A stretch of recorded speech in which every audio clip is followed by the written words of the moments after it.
Music by Shankar Singh. C Bihari presents.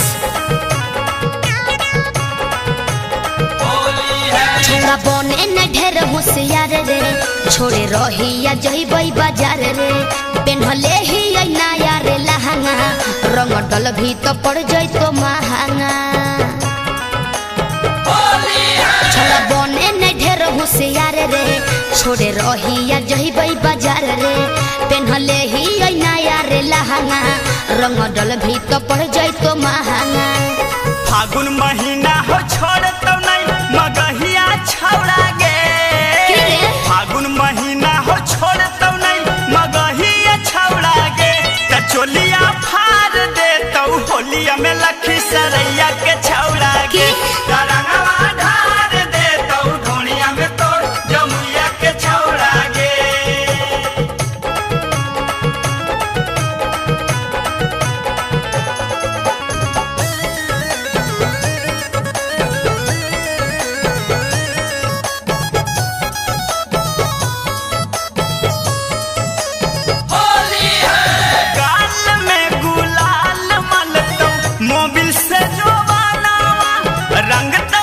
चिकारी से तोड़ भीतर के खजनावा।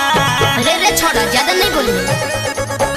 बोल भी बहकल बोलिया छोड़ा, सुन जई भी गारी रे। रंगमा जदी लगई भी कहीं पड़ जई तो भारी रे। बुझी रे? चले न दे तो छौड़ा कौनो पहिया तोड़ा गे। चले न दे तो छौड़ा कौनो पहिया तोड़ा गे। कचोलिया फाड़ दे तो होलिया में लखी सरैया के छौड़ा गे। चुप रही कि ना? ढार दे तो ढोलिया में तोड़ जमुइया के छौड़ा गे।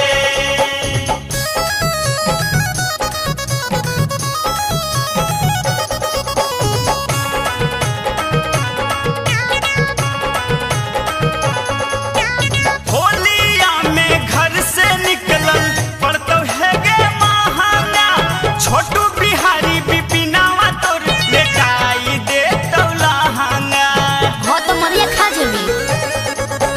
चल घूर के घर छोड़ा, तब तोरा बतैबौ रे। भौजी से कुल कहबौ बात, भैयो से पिटबौ रे। छोड़बौ ना तोरा के। चिंटू राजा डालत तो उहे जगहिया तोरा गे। अपू कारण डालत तो उहे जगहिया तोरा गे। कचोलिया फाड़ दे तो होलिया में लखी सरैया के छौड़ा गे। ना चुप रह।